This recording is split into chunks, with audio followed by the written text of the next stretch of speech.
this video, we're talking about something that a lot of people are quietly worried about, but they don't always say out loud. Is cash still safe, or is it slowly losing ground? What's going on, everyone? My name's Eric Hunsaker, and on this channel, we cut through the noise to help you make smarter decisions about your money without fear-based headlines or hype. So if you've been stacking cash in a savings account because it feels responsible, you're not alone. That's what most of us were taught to do. But with inflation still lingering in people's minds, interest rates bouncing around, and the economy feeling shaky at best, a lot of people are starting to ask a fair question. Is cash actually protecting me anymore? Or does something like gold do a better job long term? Today, we're gonna slow this conversation down. No scare tactics, no the sky is falling type stuff. Just a real grounded look at how cash and gold actually work, where each one shines, where they fall short, and how people are realistically using both together, especially when they're thinking about long-term savings and retirement. Understanding cash savings, why it feels safe. So cash savings usually means money sitting in a checking account, a savings account,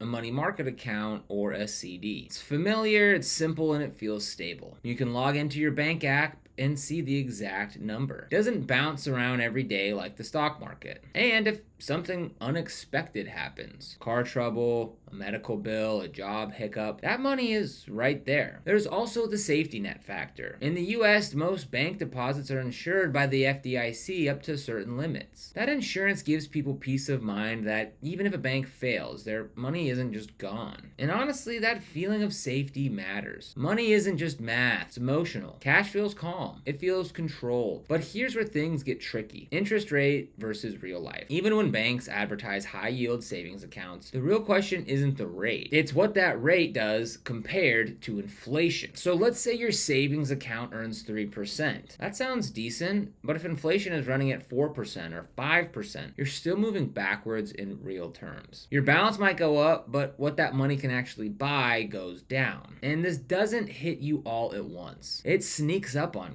Groceries cost a little more. Insurance premiums creep up. Eating out gets more expensive. Travel costs rise. Over time, you realize your savings doesn't stretch the way it used to, even though the number on the screen looks bigger. The quiet downside of too much cash. Holding cash absolutely makes sense, to a point. Everyone should have an emergency fund. Everyone needs liquidity. But problems start when cash stops being a short-term tool and starts becoming a long-term strategy by default. When large amounts of money sit in cash for years, inflation does its thing quietly in the background. No crash, no headline, just slow erosion. That's usually when people start looking for alternatives. Not because they hate cash, but because they realize cash alone might not be enough anymore. Understanding gold, why people keep coming back to it. Gold has been around a lot longer than modern banking systems. Long before checking accounts or savings rates existed, gold was already being used as a store of value. And what makes gold different from cash is simple. It isn't tied to any one government, central bank, or monetary policy decision. Gold doesn't get printed, it doesn't get diluted overnight. The supply grows slowly, and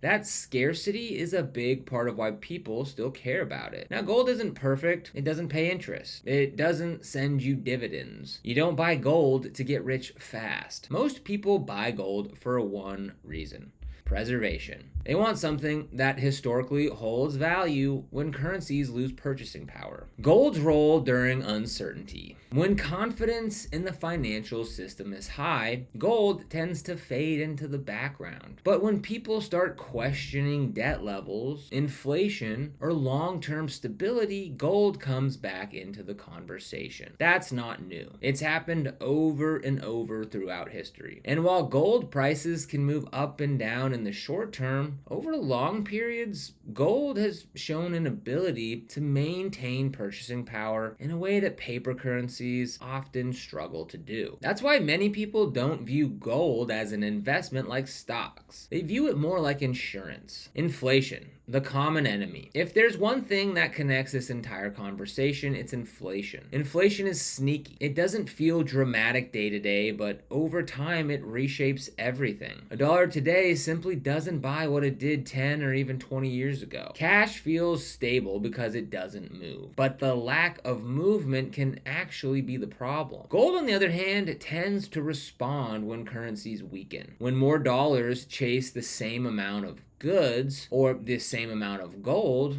prices adjust. That's the core reason gold is often used as a hedge. Not because it always wins every year, but because over long stretches it has historically helped protect purchasing power when cash struggles to do so. Why this isn't an either or decision. One of the biggest mistakes people make is framing this as a fight. Cash versus gold, safe versus risky, smart versus outdated. It's not how real financial planning works. Cash and gold serve different jobs. Cash is for now, gold is for later. Cash pays bills, gold protects long-term value. Cash handles emergencies, gold helps hedge against things you can't predict. Most financially stable people don't abandon cash. They just stop relying on it alone. Where gold fits into long-term planning. So this is where the conversation naturally shifts towards retirement. So if you're thinking in decades, not months, inflation becomes a much bigger deal. Losing 2% or 3% a year for 20 years quietly adds up to a serious hit. That's why some people choose to hold physical gold as part of their long-term savings, often inside retirement accounts specifically designed for that purpose. And this is where structure and education really matter. Holding gold casually is one thing. Holding gold correctly, within IRS rules, stored properly, insured, and aligned with a broader plan is something else entirely. That's why companies like Augusta Precious Metals exist. Rather than selling hype or pushing people to just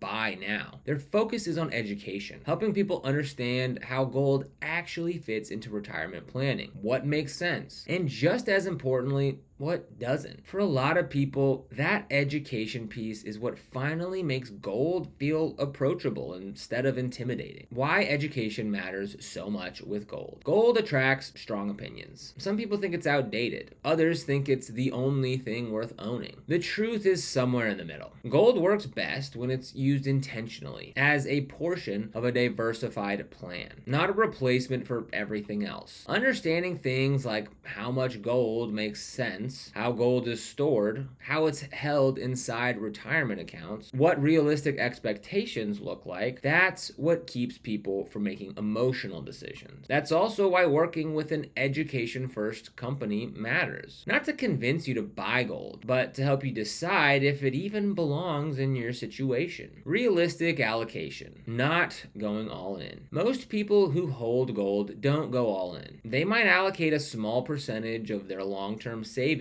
to precious metals while keeping cash for emergencies and stocks for growth. This balanced approach is what allows gold to do its job without taking over the entire portfolio. Think of gold less like an engine and more like a seatbelt. You hope you don't need it, but you're really glad it's there. Looking ahead, no one knows exactly what the economy will look like in 5 or 10 years. Rates will change, policies will shift, markets will cycle. What is predictable is that inflation will continue to exist in some form, and currencies will continue to lose purchasing power over time. That's why people revisit this conversation again and again. Not because cash suddenly becomes useless, but because relying on cash alone often isn't enough long term. So, gold or cash? Cash is still essential. You need it for stability, flexibility, and peace of mind. But cash isn't designed to protect long-term purchasing power on its own. Gold isn't a replacement for cash. It's a complement, a hedge, a way to balance out the quiet risks that don't show up on a bank statement. The most practical approach for most people is balance. Keep enough cash to feel secure today and consider whether gold belongs in your long-term plan for tomorrow. Now, if you're exploring that idea, taking the time to learn rather than rushing into anything, that is the smartest move you can make. And working with an education-focused company like Augusta Precious Metals can help you understand your options clearly without pressure. At the end of the day, protecting your money isn't about chasing trends. It's about making thoughtful decisions that help you sleep better at night, both now and years down the road. So if you want to go ahead and get started with Augusta Precious Metals, you'll find a link down in the description below. This is an affiliate link, which means we earn a small commission if you do decide to use it at no extra cost to you. This really helps support the channel and lets us keep making simple, beginner-friendly videos to help you take control of your money.